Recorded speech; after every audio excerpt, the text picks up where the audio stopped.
Cube. Merci de nous rejoindre pour la partie 2 de cette revue du 26 février 2024, revue de presse, revue d'actualité. Je suis toujours en compagnie de Zoxycopathe et de Border. Messieurs, Bonsoir YouTube, Rebonsoir YouTube. ou bonjour si vous êtes en journée. ou bonjour, Ouais. ou bonne nuit, ou bonne après-midi, ou bonne... Bref, voilà. On a parlé salon de l'agriculture avant, là on va parler de la seconde manche Israël devant la Cour internationale de justice. Vous connaissez le principe, si vous êtes... vous prenez un oreiller pour hurler dedans, un seau à vomi si vous êtes sensible, et c'est parti pour cette deuxième section de l'émission. Ouais, donc, moi j'aime bien le concept de cette plainte auprès de la Cour de justice internationale, Mm. dans le sens où le pays qui a porté plainte, c'est l'Afrique du Sud. Alors, je vois dans le fond des gens qui se demandent, mais pourquoi l'Afrique du Sud? Qu'est-ce qu'ils en ont à foutre? C'est une très bonne question. Il faut savoir que pendant l'apartheid, une grande partie des Juifs présents sur le pays, sur le sol africain du Sud, soutenaient l'ANC. Et il y a eu, avec Mandela, plusieurs juifs riches qui ont fait de la prison pour avoir défendu ou couvert ou financé l'ANC. Et le pays, contrairement à d'autres pays que je ne citerai pas, a de la mémoire. Et donc, il est venu, on va pas dire à l'aide du pays, mais en soutien pour lui rappeler qui il est censé être, c'est-à-dire un champion du bien. Le bien. D'où cette plainte pour danger de génocide et génocide. Et oui, c'est quand même très ironique. Alors, merci pour cette introduction, mon cher Zoxycopathe. C'était quand même une bonne chose que je te la laisse faire pour bien rappeler les Merci. choses. Merci. Merci. Je vais pas faire une description donc trop détaillée puisque Zoxycopathe l'a faite à ma place. Je vais par contre mettre dans le chat et ensuite dans la description de la vidéo YouTube un lien vers un fil Twitter.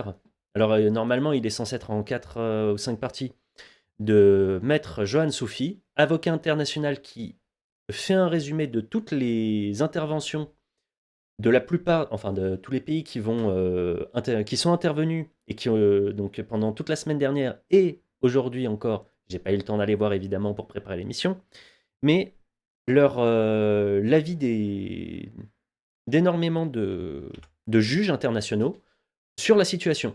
Ces juges internationaux représentent le pays qu'ils ont, par lesquels ils sont nommés. C'est pas des juges indépendants, des machins.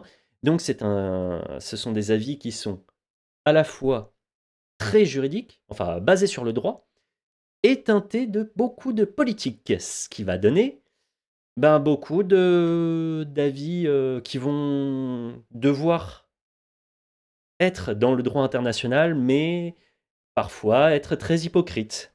On va le voir. Donc je vous donne le lien vers vers le fil Twitter pour ceux qui veulent aller voir. Et on va regarder ce que j'ai pu avoir comme point important. Alors, donc il y a beaucoup, beaucoup, beaucoup de pays. Vous allez donc là, audition de pays, vous voyez donc Afrique du Sud. Ça avait commencé quand même par le 19 par la Palestine qui venait défendre son point de vue, et ensuite tous les pays qui sont venus dire, selon eux, comment ça devrait se faire, ça devrait se passer. La guerre? Le cessez-le-feu, oui, non. Comment ça devrait être.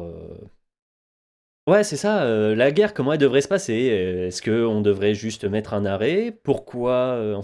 C'est un point où ils sont obligés de faire ça pour Israël-Palestine, alors qu'ils ne le font pas pour Russie-Ukraine. Ça donne une idée que le conflit est quand même de nature très différente. Il y a une des natures, enfin, dans la nature du conflit et à quel point c'est différent. Et parce que si la Russie, par exemple, avait fait ce genre de coup, ça aurait été incroyable, et tout le monde aurait gueulé. Regardez la date du début. Donc, 19 février, la date d'ouverture du procès de cette partie-là. C'est pas vraiment un procès, mais un peu. Le 19 février, donc ce tribunal qui est présidé par un juge d'origine libanaise, Israël a bombardé le Liban. Vous imaginez si la Russie, il y avait un juge, mettons, roumain qui devait juger Russie-Ukraine, et que la Russie venait à bombarder la Roumanie à côté en mode tu vas pas nous emmerder trop quand même, on va faire des choses à ton pays si tu nous emmerdes. Israël a vraiment un statut particulier.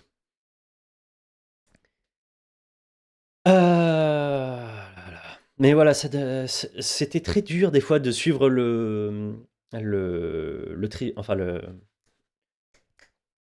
tribunal, enfin de suivre le tribunal et les résumés du tribunal en regardant les informations qui étaient à côté. Notamment d'autres que je vais vous parler plus tard, mais il y a une charge, il y a des charges qui sont. Il y a des choses à résumer et c'est pas facile de les résumer. Vous m'en voudrez pas d'être un peu décousu parfois dans ce que je peux expliquer. Ah non, mais toi, y a aucun souci. Hein. Moi, perso, le conflit Israël-Palestine, je pige que dalle. Et pour moi, il me semble que ça date d'il y a quand même longtemps. C'est pas Oui, nouveau que la oui, oui. Palestine et Israël peuvent pas se blairer. Oui, mais là, c'est aller dans un stade, un niveau au-dessus, on va dire. C'est très, Bah oui. très. Et puis un niveau de malsain au-dessus aussi. Ouais. Alors, dans les. Ah, dans les interventions notables, on a l'intervention de l'oncle Sam, enfin des USA.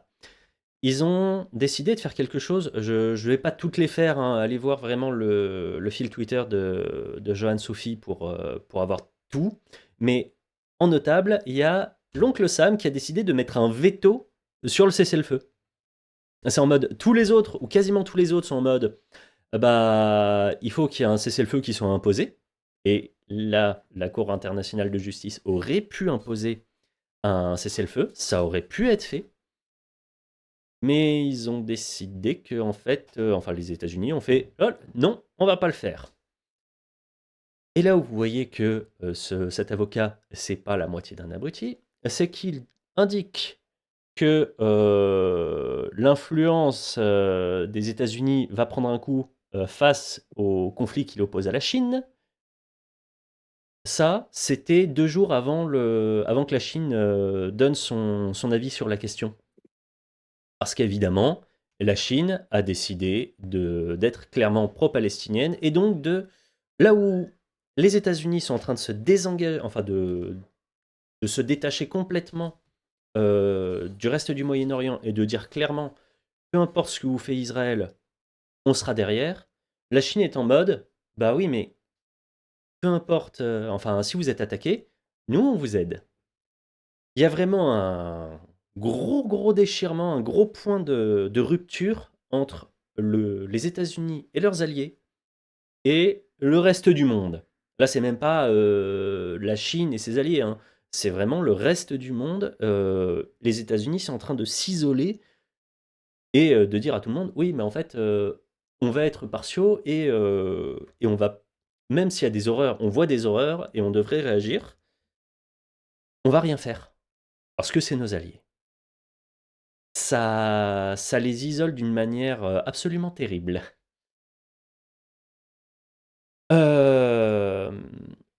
Il y a aussi un autre point qui est un peu compliqué à comprendre. Ouais. Un tout petit détail qui a son importance. En 2022, l'État d'Israël a dépensé 23 milliards de dollars américains chez les Américains pour de l'armement. Mais c'est normal, ils ont un crédit. Ils ont le crédit tous les ans, le Congrès leur dit vous avez le droit de prendre tant de milliards. C'est même pas, ils ont même pas vraiment dépensé, ils ont dit. Et je finis. Les républicains viennent de proposer une aide à Israël de 17,6 milliards de dollars. En rajout des 23 milliards de dollars qu'ils ont déjà dépensés en 2022.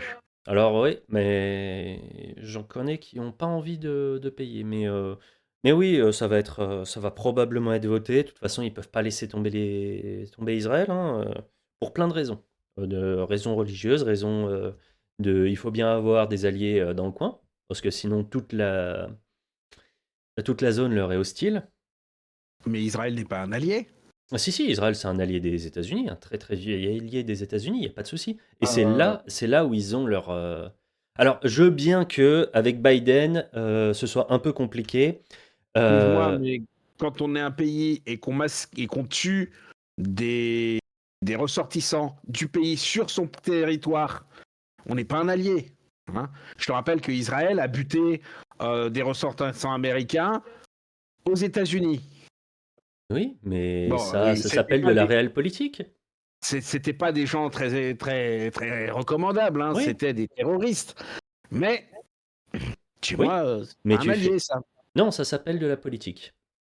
Et ça s'appelle de la politique dans le sens le plus truc. Enfin, dans la politique, quand tu es un responsable politique, il y a un moment, il faut arrêter de penser que la politique se fait avec des bons sentiments.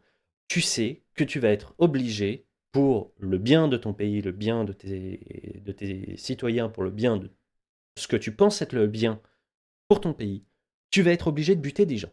Déjà, ça c'est la première chose. Et deuxième chose, si tu as la puissance nécessaire, tu vas devoir buter des gens qui sont pas sur ton territoire. Les assassinats ciblés de Hollande, qu'il a admis, bon, ils en font tous, hein, mais tu assassines des gens quand tu es à la tête d'un pays, surtout un pays comme Israël, comme la France, comme les États-Unis, ou comme la Russie, qui l'a fait il n'y a pas longtemps, tu vas assassiner des gens sur un territoire étranger. C'est absolument certain que ça doit arriver. Alors, on en parle pour Israël, mais ils l'ont tous fait, hein. En France, la France le fait aussi. La France le fait absolument. Et face à des pays où ça peut être des alliés ou des partenaires ou autres, et c'est en mode, ouais, mais en fait, on sait que on va devoir le faire pour l'intérêt de notre pays, et puis c'est tout. Le tout, c'est de pas buter un responsable politique. Là, ça la foutrait mal. Mais des Pékins lambda, enfin quasi lambda, c'est absolument clair que tu vas devoir le faire. Ah. Mais ouais, donc pour Israël, États-Unis, ce sont des alliés, des très très bons alliés. De toute façon, sans l'aide des États-Unis, Israël n'existerait quasiment plus, hein. Il se serait fait écraser. Voilà, sans les États-Unis, Israël, terminé. Ou quasiment terminé, hein. Ce sont quand même des gens avec énormément de ressources et beaucoup de techniques, mais avec autant de temps et d'ennemis dans le coin, bah c'est simple, la bombe atomique des Israéliens, c'est bien les USA qui leur ont fourni. Tu fournis pas une bombe atomique à un concurrent, tu la fournis à un allié. Par contre, est-ce que vous êtes posé la question, messieurs, de qu'est-ce que Israël avait dit devant la Cour de justice internationale? Non. Tu veux savoir ce qu'ils ont dit? Vas-y. Zoxycopathes? Il s'est peut-être encore mute. Ah, je pense qu'ils sont encore mieux, ouais. Eh Ils ben, ils ont probablement parlé de droit à se défendre. Or, lorsque tu occupes quelque chose, tu n'as pas le droit de te défendre. Point. alors, c'est plus drôle que ça. Ils sont pas. En fait, non, j'ai même pas fait de capture parce qu'ils sont pas venus. ils sont pas venus. Genre, ils ont envoyé un mémoire de 5 pages, en mode on n'a pas envie de venir, bisous, on va continuer. Et ils sont juste pas venus à leur procès. Voilà. Et ils avaient le grand frère États-Unis qui a fait veto. C'est tout. C'est tout, c'est tout, c'est tout. Mais sinon, ils ont décidé de pas venir. Ils avaient mieux à faire d'ailleurs. Ils ont continué. Enfin, il y a leur ministre de la Défense qui était occupé à dire que pour la survie d'Israël, il fallait buter les femmes et les enfants. Le genre de discours que normalement ils n'avaient plus le droit de tenir, qui leur a valu, d'ailleurs, le 26 janvier dernier, qui a valu une interdiction de pouvoir se faire livrer des armes. Les Allemands ont continué à leur livrer des armes depuis, ce qui fait que le gouvernement allemand est attaqué pour participation à un génocide. C'est drôle ça. Franchement, que les Allemands soient encore attaqués pour. Participation. C'est d'une ironie, mais C'est quand même, non, mais c'est totalement. une habitude pour eux, mais c'est la première fois qu'ils sont main dans la main avec l'État hébreu, enfin, que ce soit avec des Ouais, juifs. Pour une fois, c'est pas mais contre. attends, non, mais Zoxico a totalement raison. C'est tellement ironique qu'il soit justement mis en cause pour participation à un génocide avec justement le peuple juif, du coup. je connais un petit moustachu qui, dans sa tombe, enfin, dans Ah. sa. Dans sa boîte à Moscou. Non, ouais, enfin, qui dans sa boîte à Moscou produit suffisamment d'énergie pour arrêter 3 tranches nucléaires. Hein. Oui, vite. Aïe, aïe, aïe, aïe, aïe. C'est terrible. Non, mais c'est terrible. Honnêtement, après, honnêtement, je ne suis pas un fan des comploteurs, des complotistes. Je ne suis pas un fan. Généralement, ils disent de la merde. Mais là, comment tu veux faire taire des complotistes sionistes, anti-sionistes, les mecs qui disent que les juifs, ils peuvent faire ce qu'ils veulent. Comment tu veux les faire taire? C'est pas possible. Et encore, t'es pas prêt pour la suite. Tu n'es Ah oui, tellement pas prêt pour la suite. si, t'inquiète pas. Alors, si, pour la suite, qu'est-ce que la France a dit aussi? Oh. C'est pas bien. Non, elle a Oui rien dit. Alors, on va envoyer de l'argent à l'Ukraine, comme ça réglera le problème. Alors, en fait, comme le dit Johan Soufi, globalement, la France est hypocrite. Il y a une violation du droit international, mais on ne préconise pas de mesures. Voilà. Voilà. Alors, c'est hypocrite de manière sur le plan officiel. Officieusement, on a choisi notre camp. Officieusement, les dirigeants français ont choisi leur camp. Parce qu'il suffit de voir qu'en France, on a des appels à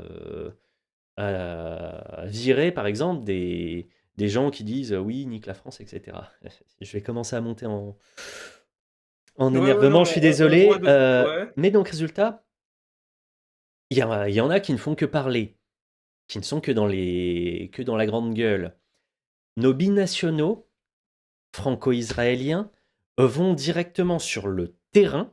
Là, celle que je cite, Madame Nili machin, c'est une avocate franco-israélienne qui passe son temps à s'exprimer en français et en israélien, enfin en hébreu, et à apporter son soutien physique en étant directement sur place à côté de l'armée israélienne. On va faire un peu de droit. Vous êtes prêts? Vas-y. Ah! Juste avant le droit, je vous dis, donc non seulement elle apporte son soutien à Israël, mais elle s'exprime aussi en disant au ministre des Affaires étrangères français, monsieur Séjourné, bon, on va pas qualifier le monsieur, mais elle dit nous, on n'est pas d'accord avec votre position. Donc, elle se situe où dans le nous? J'ai envie de faire appel aux articles 23.7 et 23.8 du Code civil. Alors là, vous allez rien voir parce que c'est un peu loin, mais, et je dois le reprendre en détail parce que c'est un peu loin pour moi, Mais C'est donc, lisible sur Twitch, c'est lisible. c'est lisible sur Twitch? Bah parfait. Et YouTube, tu mettras Totalement. en pause. Et pour moi, par contre, je pensais que ce serait un peu plus lisible, mais je vais devoir le prendre en grand. Alors, 23.7. Le français qui se comporte comme le national d'un pays étranger peut, s'il a la nationalité de ce pays, donc si c'est un binational comme madame, être déclaré par décret après avis conforme du Conseil d'État avoir perdu la qualité de français. Donc, si vous êtes un binational et que vous vous comportez comme un étranger, enfin, comme l'autre nationalité, on peut dire, tu te comportes comme un franco, qu'est-ce qu'on va, avec qui on aurait, un franco-suédois. Moi, Tu te moi, comportes je comme suis un suédois, on peut dire, voilà, si tu ne te comportes que comme un suédois, nier, bah les couilles. franco-allemand. Je suis franco-allemand, je bois beaucoup de bière. Est-ce qu'on va m'enlever la nationalité française? T'es Eh ben, franco-allemand? Désolé. non, il est breton-allemand, et c'est encore pire. Ah. Mais moi, c'est l'article 23.8 que je préfère. Perd la nationalité française, le français qui, occupant un emploi dans une armée ou un service public étranger, ou dans une organisation internationale dont la France ne fait pas partie, ou plus généralement leur apportant son concours, donc là on est totalement dedans, elle apporte son concours à une armée étrangère dont la France ne fait pas, absolument pas partie, euh, on le vire. Perd la nationalité. Ce n'est pas déchu de la nationalité, c'est-à-dire que déchoir de la nationalité, ça a un effet rétroactif. Là, perdre la nationalité, c'est un effet immédiat mais non rétroactif. C'est à partir de maintenant, on ne veut plus avoir affaire avec toi. Donc voilà pour la technique juridique. Hein, et comme je l'ai dit tout à l'heure, j'aime pas les gens qui disent nique la France, qui crachent sur la France en continu, qui crachent sur le drapeau. Voilà, c'est juste, mais vraiment, pour moi, c'est juste des déracinés qui fantasment leur pays d'origine, qui sont intégrés ni là-bas ni ici. Ils me font un peu, ils sont un peu pathétiques dans le sens d'origine du truc. Donc, j'aime pas comment ils le disent. Enfin, j'aime pas ce qu'ils disent, j'aime pas comment ils le disent. Mais honnêtement, dans leurs actes, il n'y a pas grand-chose qui mériterait qu'on on leur enlève la nationalité. En revanche, cette personne-là, Milly, machin truc, elle se comporte pile comme ce que reproche l'article 23.7 et 23.8, et il faudrait que notre gouvernement applique un peu plus ces deux choses. Ce serait quand même beaucoup mieux, et ce serait cohérent en fait. Parce que, hein, pour le dire plus clairement, pour taper sur les Arabes, il y a du monde. Pour taper sur des gens qui se comportent comme des traîtres, il n'y a plus personne. Ah, ça détend. Et puis je conseille, si jamais il y en a un dans le gouvernement qui passe, qui regarde cette vidéo, je vous conseille également d'aller regarder les autres articles, enfin les autres alinéas de l'article 23. Vous pourriez aussi virer d'autres personnes qui servent à rien et qui le mériteraient. Mais vous êtes censé avoir fait du droit. Genre Monsieur Meyer Habib. Ah mais lui, il est dans le même, il est au même niveau, hein. Meyer Habib, il se prend à article 23.7, 23.8, hein, et bien d'ailleurs. Mais lui, c'est pas. Mais d'ailleurs, tu lui poses la question, est-ce que vous êtes français ou plus israélien? Il va te dire, je m'en bats les couilles de la France. Il est capable de te sortir une saloperie comme ça. Ouais, mais le respect des lois en France, c'est pas ce que c'est encore. Hein. Ouais. Ils Mais appliquent déjà pas la moitié des lois concernant un peu tout et n'importe quoi. Ils se permettent de faire un peu comme ils veulent. Tu sais, c'est comme rien, juste parler du 49.3, hein, rien que oui. ça. Non, Donc, 49.3, ils appliquent les règles. La seule non, sinon il se ferait épingler. Mais là, pour le coup, le 23.7, 23.8, je pense que on entend souvent parler du fait qu'on ne puisse pas appliquer la déchéance de nationalité. Ça avait fait un gros truc sous Hollande, conneries, etc. Mais en fait, on n'avait pas besoin de voter une nouvelle loi. La loi, elle existe. Elle existe déjà. Les mecs se sont battus pour parler d'un truc qui existe déjà. Mais il y en a un autre d'ailleurs, on va en parler pour Mayotte. Il y a des lois où on est en mode ah, il faudrait mettre ça en place, mais non, vous ne pouvez pas, mais si, on va pouvoir, mais non, il y a tel truc international qui vous interdit de le faire. Oui, mais en fait, il y a tel truc international qui va rien faire du tout puisqu'on ne l'a pas signé et en plus, on a déjà la loi qui est prête. Il suffit juste de l'appliquer. Mais ils veulent pas l'appliquer. C'est que de la gueule et il n'y a rien d'autre derrière. Mais on va voir ça pour Mayotte. YouTube, tu verras plus tard. On va finir la situation sur Israël, Israël-Palestine. Parce que faut quand même finir par le sujet, le vrai sujet, au niveau des morts et des disparus. Comment ça se passe pour les Gazaouis? À votre avis, messieurs, où en sont les Gazaouis? Ils prennent cher. Mort. Bah bientôt, à l'heure où je faisais les recherches pour cette émission, on était à peu près à 30 000 victimes. 29 000 ou un truc comme ça. 30 000 Sur victimes deux, certifiées. sur 2 millions, ça commence à faire un bon Ouais. chiffre.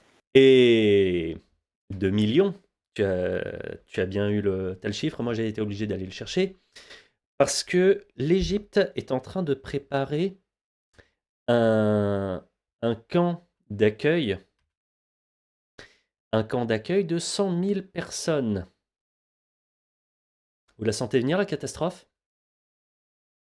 100 000 personnes, juste à côté de Rafah, hein, Ils vont dans le bombarder le cim- camp, en gros, c'est ça? Non, non, non, c'est-à-dire que comment tu Non. loges 2 millions de personnes dans un camp prévu pour 100 000?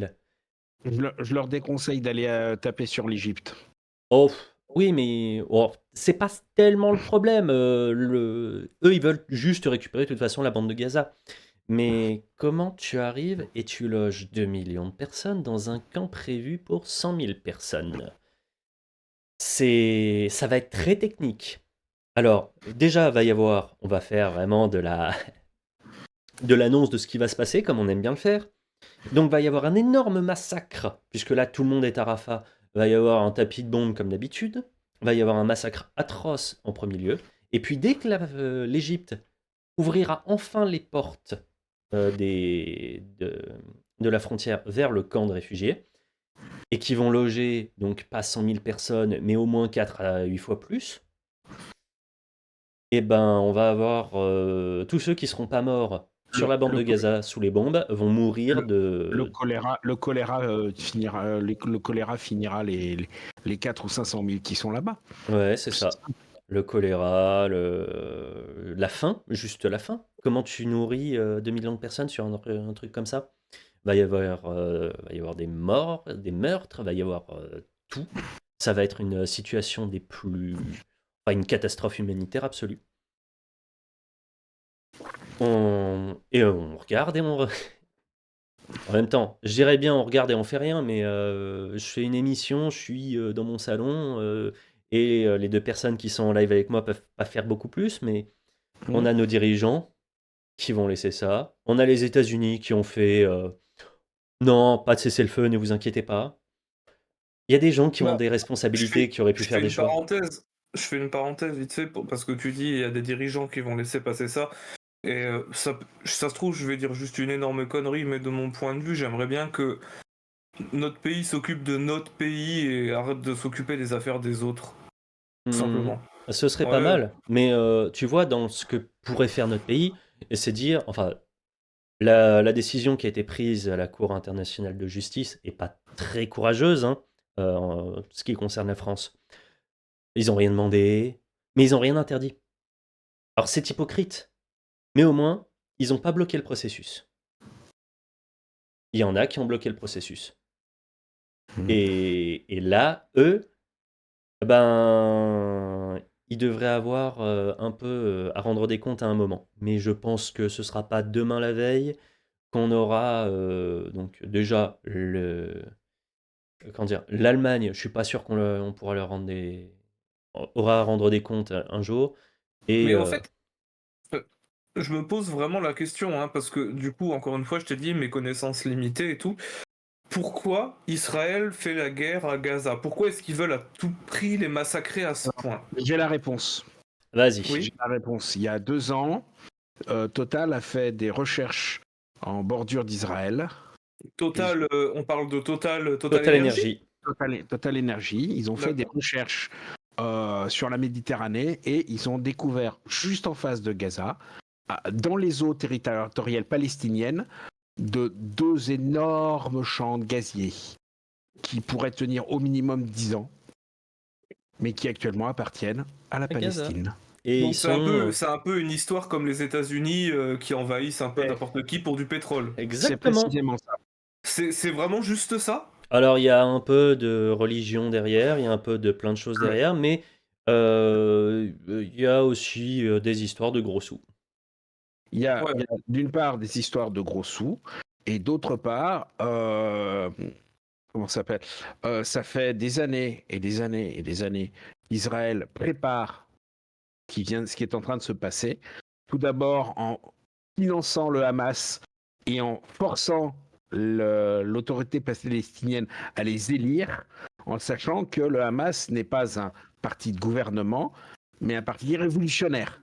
Voilà, alors que l'autorité palestinienne était vraiment là pour le coup quelque chose qui était censé gérer. En fait, ils avaient trop de Et puissance et il fallait les Total, emmerder. Total, ça appartient à qui? Oh. C'est où? Euh, Ça appartient à lui-même. Ils sont C'est une société privée. une société privée. La question n'est pas là. La question, enfin, il y a Total qui a découvert qu'il y avait du gaz là. Et là, actuellement, Total se tourne les pouces pour savoir avec qui il va falloir qu'il négocie pour avoir une part du gâteau.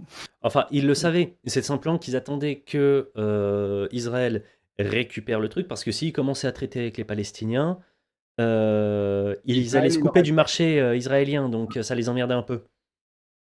Ils vont pas se fâcher avec un marché de, je sais plus combien ils sont les Israéliens. Ils n'allaient pas se fâcher avec un marché entier juste pour avoir des droits que de toute façon, si ça se passe mal avec les Israéliens, on leur retirerait immédiatement. Et puis, si j'étais complotiste, je dirais que la collusion et comment dire, la nationalité de certains dirigeants de grandes multinationales, peut-être de Total, hein, je ne sais pas, je suis pas allé vérifier, mais on me l'a dit que ça pourrait être le cas. Non, c'est faux, mais sur le côté Ouais. complotiste, ça pourrait être. Allez voir les intérêts de la famille, enfin des dirigeants de Total avec Israël directement. Bon, actuellement, Total est surtout tenu par des investisseurs, comment ça s'appelle, institutionnels, genre BlackRock et autres fonds souverains. Donc, Et donc, résultat, quand tu remontes, bon, au final, vous remontez, vous tombez forcément sur quelqu'un de confession certains, juive, au un truchement moment, du truc de machin. Hein, à un c'est... De moment ou un autre, tu tomberas forcément toute façon, tu sur tombes un sur ce truc. que tu veux. Voilà, comme tu dis, tu tombes sur ce que tu veux. Je pense même Ah, que tu peux tomber sur des Russes. Tin, tin, tin. Et ben, c'est d'ailleurs là-dessus qu'on va pouvoir faire une transition, Ah, puisqu'on va putain. commencer le sujet Russie-Ukraine. Et bah, YouTube, merci de nous avoir suivis pour la partie Israël-Hamas. Israël, Cour internationale de justice, Israël, foutage de gueule absolu. Et, et tu vas pouvoir nous suivre dès que la prochaine vidéo sortira sur Russie-Ukraine. Ouais. Ça va être incroyable. Ouais. Messieurs, si vous voulez dire un dernier mot concernant Israël-Palestine. À tout à l'heure, YouTube. À tout à l'heure, YouTube. Et Border. À tout à l'heure YouTube aussi, parce que j'ai pas grand chose de plus à dire. Et voilà, bon allez YouTube. On arrête sur Israël et on te retrouve dans 2 jours pour Russie-Ukraine. Ciao ciao.